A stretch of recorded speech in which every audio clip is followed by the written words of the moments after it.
What if I was the protagonist of the Pokemon anime? That's what we'll be finding out in this video as we continue into part 3 of my Pokemon Prospect series, Kanto Outset.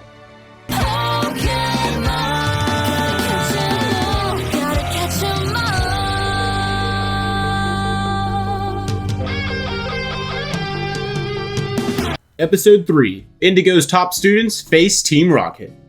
Hunter and Arm are going around Viridian City and Hunter decides to stop at Indigo Academy.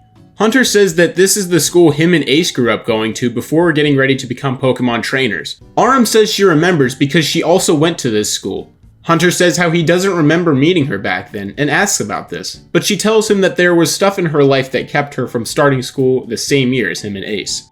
Even with her being a year behind Hunter and Ace, she always remembered hearing about how the two were always the best performing out of all the students, and were always trying to get the best of each other when it came to Pokemon knowledge. They go around the school as guests, checking out some of the old classes and seeing many different Pokemon from different parts of the world. Until one of their old teachers runs into Arm and Hunter and talks to them about how they've been since graduating and says how it's a true honor to have such good students return to the academy. He also mentions how there is a new trainer house at the academy where trainers can battle students to help trainers train their Pokemon and to help the students learn more about Pokemon battling firsthand. Hunter loves the sound of it and goes to check it out, but Arm doesn't seem to have as big of interest in Pokemon battles. So the teacher asks if she would be interested in giving a speech to his students on training Pokemon, and she accepts. Hunter goes down to the trainer house to join in on the battles. He easily wins a few of them with Pidgey and Charmander. The students are in awe of Hunter's knowledge on not just Pokemon, but on battling as well. The students then talk about how he is definitely strong enough to battle her. Hunter is confused and asks who they are talking about, as she appears and introduces herself as Ai Hayasaka, a recent top student graduate who runs the trainer house at Indigo Academy. After some introduction, she says that she has heard about the impressive knowledge of Pokemon Hunter has, and asks him if he would like to have a battle, and Hunter gladly accepts. We then cut to Arm, finishing her speech, and the class being dismissed. She then meets two of the students who were listening in on her speech, being Chika Fujiwara and Yu Ishigami. They talk to her more about being a trainer, until they all overhear from students passing the classroom to head to the trainer house, where Hayasaka and a trainer with a Charmander are going to battle it out.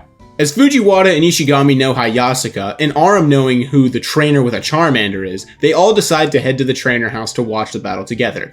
The battle is just about to start as the three show up to watch. Arm sees an Espeon though in the distance, who looks very concentrated on Hayasaka, so she decides to keep an eye on it throughout the battle. The battle is a 2-on-2, with Hayasaka sending out Oddish, so Hunter responds with sending out Pidgey.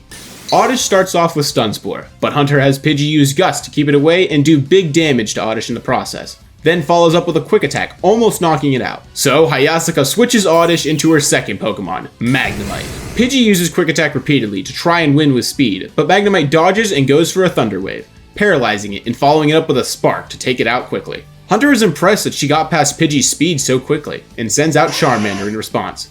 Hayasaka then switches to Oddish, and has it use Stun Spore, but Hunter knows her strategy is to use Paralysis to win, so Charmander moves in while burning the spores with Ember, and then hits it with a Scratch. But this was her plan all along, and right before Oddish goes down, it lands a Poison Powder, poisoning Charmander.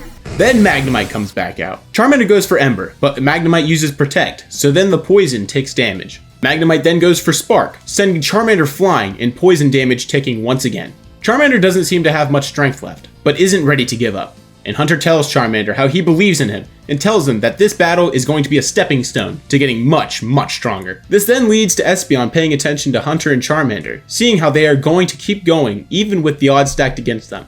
Hayasaka says she respects their passion, but this battle is hers, and she will prove to her Pokemon that they are strong whether they win or lose, and she calls for a final Spark Attack.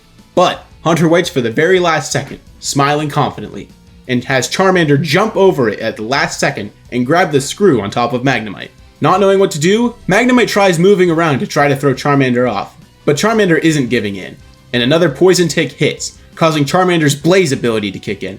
So, Hunter uses that chance to call for a close and powerful Ember attack, knocking out Magnemite and winning Hunter and Charmander the battle.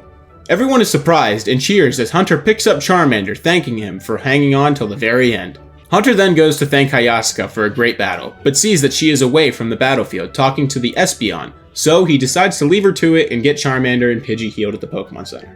Later that day, both Hunter and Hayasaka meet up to talk about the battle that they just had, and how she heard about Hunter and Ace, revealing that she met and battled Ace with Espeon, but didn't stand a chance against him, leading to Espeon losing confidence in battling.